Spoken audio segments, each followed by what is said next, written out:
Et je reconnais M. le député de La Prairie pour son intervention. Monsieur le député. Merci, Monsieur le Président.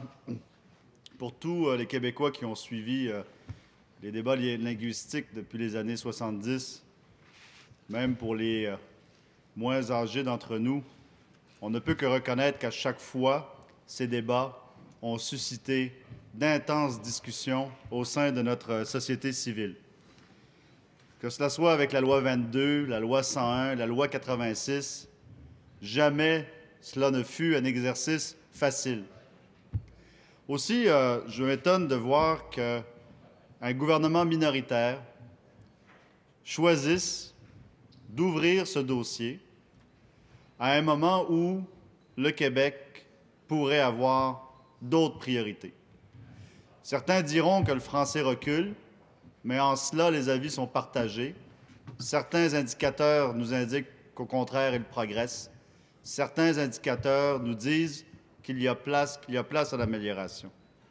Mais ce qui me préoccupe davantage dans la confection de cette loi, c'est qu'on a véritablement le sentiment que le but ultime de la loi n'est pas d'améliorer la présence du français dans notre vie quotidienne, mais plutôt de faire une loi à la va-vite pour faire plaisir à certaines clientèles et tenter de démontrer pour le parti au pouvoir qu'il s'occupe véritablement de la place du français au Québec.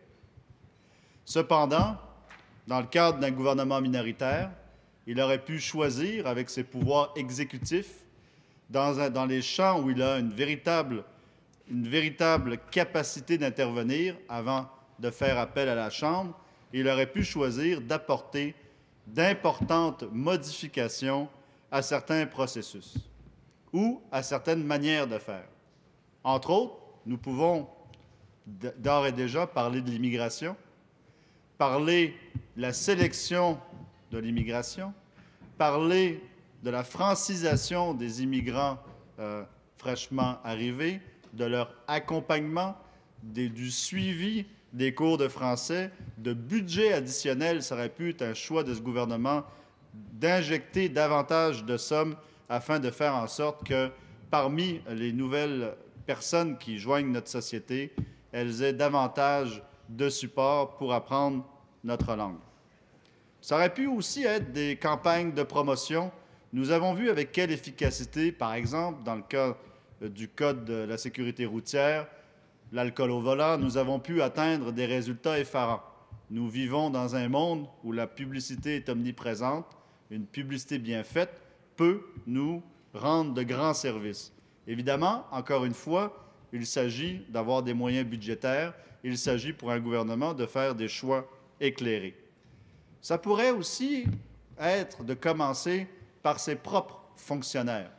On a vu dernièrement dans les journaux, par exemple, que chez Revenu Québec, compte tenu de l'augmentation effarante du nombre d'inspecteurs, compte tenu de la pression additionnelle que le gouvernement du Québec met au quotidien pour généralement tenter d'attraper la coiffeuse qui n'a pas tout déclaré ou le garagiste qui n'a pas tout déclaré, on a vu dans les journaux dernièrement que, hélas, beaucoup de ces nouveaux employés de l'État ne maîtrisaient pas le français.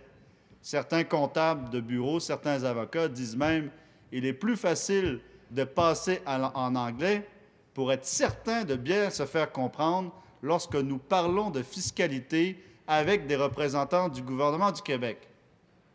Cette situation est complètement acceptable et en aucun temps nous avons vu une volonté du gouvernement du Québec de vouloir rectifier le tir à ce chapitre. Au niveau de l'éducation, même chose. Que dire de nos enseignants qui maîtrisent plus ou moins la langue de Molière? Au niveau des cours de français, au niveau des conditions d'obtention des diplômes, eh bien, évidemment, il y a dans la nouvelle loi des dispositions qui, justement, tentent de hausser le seuil. Mais avant de penser à hausser le seuil d'acceptation, nous pourrions commencer par tenter d'améliorer directement les services et la qualité de l'éducation que nous offrons à nos enfants. Au niveau universitaire, nous avons vu dans les dernières années beaucoup d'inscriptions nouvelles. C'est une course à travers le monde. les grandes universités, les bonnes universités. Nous avons un bon réseau au Québec, autant anglophone que francophone, avec plus de 30 000 étudiants étrangers. Une bonne partie de cette cohorte, attirée par les universités de Concordia, de McGill, sont d'abord et avant tout des étudiants parlant une autre langue que le français et, dans la majorité des cas, avec une bonne connaissance de l'anglais. Pourquoi ce gouvernement ne penserait-il pas, par exemple, à supporter ces étudiants en offrant à ces étudiants des cours de français, en les incitant à apprendre notre langue et aussi en les incitant, après, à la fin de leur cours et de leur diplôme, à rester au Québec et venir ainsi enrichir notre société et supporter et contribuer à notre développement économique. Mais là où le bas blesse, c'est que pour un gouvernement minoritaire, au moment où on sent que l'économie est fragilisée, nous sommes revenus plusieurs fois en Chambre pour démontrer que quelque chose se passe.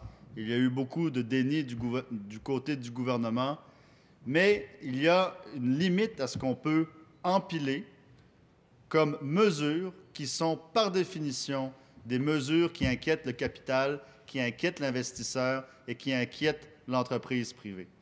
Parmi ces mesures, rappelons dans la couche successive les événements entourant le budget et, par exemple, l'imposition rétroactive, l'imposition sur le gain en capital rétroactif. Je comprends que le gouvernement a reculé par la suite, mais un très mauvais signal a été donné. Nous pouvons aussi mentionner la question des redevances minières, où nous avons vu que là, à travers le monde, les gens se sont demandé que se passait-il au Québec, alors que nous étions un pays, une terre d'accueil pour les investissements étrangers à ce chapitre. Après l'augmentation des redevances minières par le Parti libéral, déjà, nous étions la juridiction la plus chère à ce chapitre au niveau canadien.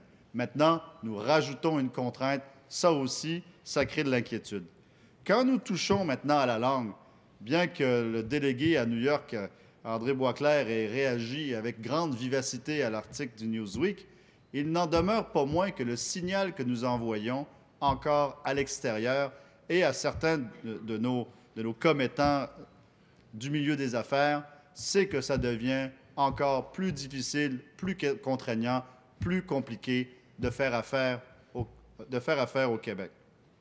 Là où ça devient délicat, c'est lorsqu'on touche à des plus petites entreprises, alors qu'encore une fois, la loi 101 nous avait permis de faire des gains importants dans la grande entreprise. Mais même à ce niveau, pour tous les gens qui ont pu soit travailler ou côtoyer des grandes entreprises à Montréal, nous savons tous que la loi 101 n'a pas été pleinement appliquée dans le cadre des grandes entreprises montréalaises.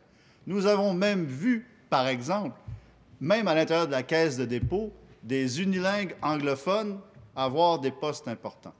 Nous avons vu au niveau fédéral, par exemple, une situation où, sur la nomination des juges à la Cour suprême, certains se permettaient de dire que mieux valait choisir un juge en fonction de la compétence et que la question linguistique n'interférait pas dans cette décision, comme si le fait de ne pas être parfaitement bilingue au niveau de la Cour suprême ne faisait pas partie des compétences fondamentales d'un juge à ce niveau. Et lorsqu'on parle de la Cour suprême et lorsqu'on parle à ce moment-là des représentations que pourraient faire des avocats du Québec, on sait tous, ceux qui ont suivi un peu ces travaux, que la plupart du temps, ils vont préférer plaider en anglais que plaider en français. J'aurais aimé voir ce gouvernement se lever davantage et intervenir dans le cadre du régime fédéral pour défendre ce genre de situation tout à fait inacceptable et pour lequel nous devons continuer à chercher à faire des gains à l'intérieur du cadre dans lequel on est, plutôt que de tenter de réouvrir la loi 101. Et là où le bas blesse aussi, on l'a vu avec le Pastagate, c'est on se demande parfois comment les officiers de l'État sont formés. Parce que pour une entreprise, pour ceux qui ont déjà vécu, qu'est-ce que ça signifie d'avoir un inspecteur de l'Office québécois de la langue française débarquer dans une entreprise? On aurait tendance à penser, par exemple, que si le français est langue d'usage dans cette entreprise, tout va bien, l'inspecteur va se promener, parler aux employés, regarder grosso modo comment ça se passe, puis sortir de là. Mais la réalité est tout autre. L'inspecteur se promène dans la cuisine, va voir le four micro-ondes. Est-ce que le four micro-ondes a un piton on-off ou arrêt-stop? et ce dont je vous parle, c'est simplement une expérience personnelle directe d'avoir une demande pour franciser des appareils électroniques. Même chose avec les téléphones, les combinés de téléphones. Old n'est pas acceptable. Alors, lorsqu'on voit ça, lorsqu'on sait qu'au Québec, le coût de la bureaucratie, selon la Fédération canadienne de l'entreprise indépendante, s'élève à 2 %. Nous flambons 2 % du produit intérieur brut québécois en paperasse. Ce que nous propose le gouvernement aujourd'hui, c'est de rajouter une couche de paperasse additionnelle pour des entreprises de 26 à 50 employés. Et cette couche de paperasse, si on la compare, par exemple, à Terre-Neuve, pas tellement loin de chez nous, ils arrivent dans leur province à avoir une bureaucratie qui équivaut à 1,3 % de leur produit intérieur brut. Si on fait un calcul rapide, c'est 3 ou 4 milliards de dollars que le Québec flambe chaque année en bureaucratie inutile. Lorsqu'on parle d'une bureaucratie tatillonne et contraignante, c'est de ça qu'on parle. Et un gouvernement, avant de vouloir changer une loi ou édicter une nouvelle loi, il devrait d'abord se poser la question, y a-t-il d'autres moyens d'atteindre nos objectifs? Et si nous devons faire une loi, avons-nous réellement les moyens de la maintenir, cette loi, et faire en sorte qu'elle soit pleinement appliquée? Dans le cas du projet de loi 14, on a des sérieux doutes. Et d'ailleurs, on a posé, en termes de coûts, combien ça allait coûter, ça, par exemple, l'augmentation du nombre d'inspecteurs pour être en mesure d'inspecter les entreprises ayant 26 à 50 employés. Et cet argent qu'on décide que le gouvernement veut mettre à cet endroit, n'aurait-il pas mieux été utilisé ailleurs, comme ce que j'ai mentionné précédemment? L'image de Montréal souffre. L'image de Montréal et du Québec a souffert. Et je ne dis pas que c'est de la faute du présent gouvernement, parce qu'une bonne partie de cette image amochée au Québec est la faute du gouvernement précédent, de par sa gestion de la crise de l'an dernier, du printemps dernier, la crise que nous avons connue au niveau des frais de scolarité et tout ce qui s'en est suivi. N'y a-t-il pas, à un moment, un gros bon sens quelque part qui indique, après des moments de turbulence de cette nature, le Québec a le droit de prendre une pause, de prendre un pas de recul et de se demander quelles sont les véritables actions qui vont faire en sorte que nous allons renforcer notre économie, rendre plus cohésive notre société et éventuellement, oui, d'améliorer la place du français, mais de telle sorte que nous ne créons pas un choc pour les investisseurs extérieurs et un choc dans nos populations sur des débats qui sont éminemment divisifs. On ne saura jamais répéter suffisamment à quel point il est important de maîtriser sa langue. La langue est un peu une fenêtre sur l'âme. Pour avoir été élevé en région du Québec, je dois avouer que c'était un choc en arrivant à Montréal, ne parlant pas anglais parce qu'on ne l'avait pas appris, et de devoir, en arrivant à Montréal, intégrer le fait que dorénavant, pour mes études et que dorénavant, pour ma carrière, je devrais maîtriser l'anglais, ce que j'ai fait par la suite. Et c'est pour ça que lorsque nous voyons, par exemple, une proposition qui ferait en sorte que pour le cégep, les cégeps seraient tenus de sélectionner d'abord et avant tout les étudiants dont la langue maternelle est l'anglais, au détriment de ceux qui, venant des régions, voulant rattraper le temps perdu pour mieux s'insérer dans l'économie montréalaise, par exemple, ou l'économie globale, parce que l'anglais est parlé de manière globale, eh bien non, on leur refuse cette possibilité-là. Ce qui fait qu'aujourd'hui, dans les gains importants que le français a fait depuis la loi 101, depuis le Bill 22, depuis la loi 101, etc., c'est qu'une grande majorité d'anglophones, et je ne parle pas nécessairement des allophones ici, parlent parfaitement le français. En fait, ceux qui ne voulaient rien savoir du fait français sont déjà partis. Ils sont partis en 1976, etc. Ceux qui sont restés, nous faisons face à des gens éminemment bien formés, éduqués, parfaitement bilingues, ce qui n'est pas le cas tout le temps de nos jeunes Québécois francophones. Pourquoi, à ces gens-là, maintenant, on leur refuse au cégep, par exemple, de maîtriser une deuxième langue, alors que nous sachons pertinemment qu'ils devraient même, éventuellement, en maîtriser une troisième, en maîtriser une quatrième? Notre formation politique, Monsieur le Président, a indiqué clairement qu'au niveau du principe, nous étions prêts à étudier, article par article, ce projet de loi. Nous avons émis, et mes collègues ont eu l'occasion de revoir en cette Chambre les différents éléments pour lesquels nous avions des grandes réserves. Il serait véritablement intéressant que le gouvernement prenne acte des différentes modifications que la Coalition Avenir Québec a proposées au cours des dernières semaines, s'il souhaite réellement que ce projet de loi passe les dernières lectures et soit finalement adopté. Merci, M. le Président. Merci à vous, Monsieur le député de La Prairie.